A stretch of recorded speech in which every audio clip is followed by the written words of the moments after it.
ಬೇಕಾ ಸಿದ್ದರಾಮಣ್ಣ ನಿಮಗೆ? ಕರ್ನಾಟಕದ ರೈತರ ಬಾಯಿಂದ ಧಿಕ್ಕಾರ ಕೂಗಿಸ್ಕೊಳ್ಳೋ ಪರಿಸ್ಥಿತಿಗೆ ಬರಬೇಕಾ ನೀವು? ಕಿವಿ ಇಲ್ವಾ, ಹೃದಯ ಇಲ್ವಾ, ಮನಸ್ಸಾಕ್ಷಿ ಇಲ್ವಾ? ಅಹಿಂದ ಅಂತೀರಿ, ಜನಪರ ಅಂತೀರಿ, ರೈತಪರ ಅಂತೀರಿ. ಇದೇ ಹೋರಾಟದ ಮಧ್ಯ ವಿರೋಧ ಪಕ್ಷದಲ್ಲಿದ್ದಾಗ ಬಂದು ನೀವೇ ತಾನೇ ಮಾತು ಕೊಟ್ರಿ. ಮಾತಿಗೆ ನಿಲ್ತೀರಾ, ಮಾತಿಗೆ ತಪ್ತೀರಾ? ಮಾತಿಗೆ ತಪ್ತೀರಾ? ಎಂ ಬಿ ಪಾಟೀಲ್ ರೇ, ಏನು ತುರ್ತು ಸಭೆ ನಿನ್ನೆ ನಿಮಗೆ ಏನಂತ ಅರ್ಜೆಂಟ್ ಬಂದಿತ್ತು? ನಾವು ಮುಖ್ಯಮಂತ್ರಿಗಳನ್ನ ಕೇಳ್ತಾ ಇದ್ದೀವಿ, ಒಂದಿನ ತಡ ಮಾಡಕ್ ಆಗಲ್ವಾ ನಿಮ್ಗೆ? ಅಥವಾ ಮುಖ್ಯಮಂತ್ರಿಗಳು ಹೇಳ್ತಾ ಇದಾರ ಈ ದೇಶದಲ್ಲಿ? ಒಳಗಡೆ ಏನಾದ್ರು ಮಸರತ್ ನಡೀತಾ ಇದೆ? ಯಾರು ಮುಖ್ಯಮಂತ್ರಿಗಳಲ್ಲಿ? ಏನು ಹೇಳ್ತಿದ್ರಿ? 3 ಹಳ್ಳಿ ಬಿಡ್ತೀರಾ? 400 ಎಕರೆ ಬಿಡ್ತೀರಾ?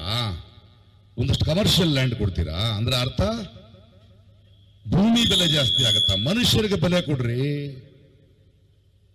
ಭೂಮಿಗೆ ಬೆಲೆ ಆದ್ರೆ ನಿಮ್ ಬೊಕ್ಸ ತುಂಬುತ್ತೆ, ನಿಮ್ ಜೊತೆ ಹುನ್ನಾರ ಮಾಡೋರು ಜೋಬ್ ತುಂಬುತ್ತೆ, ಸಮಾಜ ಬೆಳೆಯಲ್ಲ. ಭೂಮಿಗೆಲ್ಲ ಮನುಷ್ಯರಿಗೆ ಬೆಲೆ ಕೊಡಬೇಕು ನೀವು. ಈ ಹೋರಾಟ ನಿಲ್ಲಲ್ಲ. ಇದು ಅಂತಃಕರಣದ ಹೋರಾಟ. ನೀವು ಬುದ್ಧಿವಂತರ ತರ ಉತ್ತರ ಕೊಡಬೇಡಿ. ನಾವು ಪ್ರಶ್ನೆನೇ ಕೇಳ್ತಾ ಇಲ್ಲ. ಪ್ರಶ್ನೆ ಕೇಳಿದ್ರೆ ಉತ್ತರ ಕೊಡಿ. ನಾವು ನಮ್ಮನ್ನ ನೋವನ್ನ ಹೇಳ್ತಿದ್ದೀವಿ, ಬದುಕೋಕೆ ಬಿಡ್ವಿ ಅಂತ ಮನವಿ ಮಾಡ್ತಾ ಇದ್ದೀವಿ. ಮನವಿ ಮಾಡಿದ್ರೆ ಸ್ಪಂದಿಸಿ. ಬುದ್ಧಿವಂತರ ತರ ಮಾತಾಡಬೇಡಿ, ಪ್ರಶ್ನೆಗೆಲ್ಲ ಉತ್ತರ ಕೊಡಬೇಡಿ. ನೀವು ನಮಗೆ ಬೇಕಾಗಿರೋದು ಸ್ಪಂದನೆ. ನಾವು ಮಣ್ಣನ್ನ ಮಾರೋದಿಲ್ಲ. ಭೂಮಿಯ ಜೊತೆಗೆ ನಮ್ಮ ಸಂವಾದವನ್ನ, ಮಾತನ್ನ ನಿಲ್ಲಿಸೋದಿಲ್ಲ. ಏನ್ ಮಾಡ್ತೀರಿ? ಕಾರ್ಖಾನೆಗಳು ಮಾಡಿ ಕೆಲಸ ಕೊಡುತ್ತಾ ಅದು ಎಷ್ಟು ಬದುಕು ಕೆಟ್ಟಿದೆ ಅಂತ ಗೊತ್ತಿಲ್ವಾ ನಿಮಗೆ?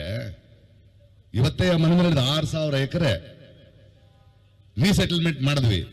ರಸ್ತೆಯಲ್ಲಿ ಬಿದ್ದು ಅಲಿತಾ ಇದ್ದಾರೆ. ಏನ್ ಮಾಡ್ತೀರಿ ನಮ್ಮ ರೈತರನ್ನ ನೀವು ತಗೊಂಡು? ಕಾರ್ಖಾನೆಗಳು ಮಾಡಿ ಅದಕ್ಕೆ ವಾಚ್ಮನ್ಗಳು ಮಾಡ್ತೀರಾ? ಕಸ ಮುಸುರೆ ತಿರುಗಿಸ್ತೀರಾ? ನಿಮ್ಮಂತ ಅತ್ಯಂತ ಬುದ್ಧಿವಂತರಿಗೆ ಯೋಚನೆ ಮಾಡೋಕ್ಕೆ ಹೊಟ್ಟೆ ತುಂಬಿಸೋದು ನಾವು. ಮರ್ಯಾದೆ ಕೊಡಿ ದಯವಿಟ್ಟು. ಸಿದ್ದರಾಮಯ್ಯನವರೇ, ಇದು ಇನ್ನೊಂದು ಹೋರಾಟವಾಗೋದು ಅಥವಾ ನಿಮ್ಮನ್ನು ಇಳಿಸುವುದಕ್ಕೆ ಕಾರಣ ಆಗೋದಕ್ಕೆ ಆಗಬೇಡಿ. ಮನಸ್ಸಾಕ್ಷಿಯಿಂದ ಜನರ ಆವೇದನ ಅರ್ಥ ಮಾಡ್ಕೊಳ್ಳಿ, ರೈತರನ್ನ ಅರ್ಥ ಮಾಡ್ಕೊಳ್ಳಿ. ನಾವು ಮಾರಲ್ಲ ಅಂದ್ರೆ ಮಾರಲ್ಲ, ನಮ್ಮ ಬದುಕನ್ನು ಬಿಡೋಲ್ಲ. ಹಾಗೇನಾದ್ರೂ ಆದರೆ ಇವ್ರ ಜೊತೆ ನಾನು ಇಲ್ಲೇ ಮಲಗ್ತೀನಿ.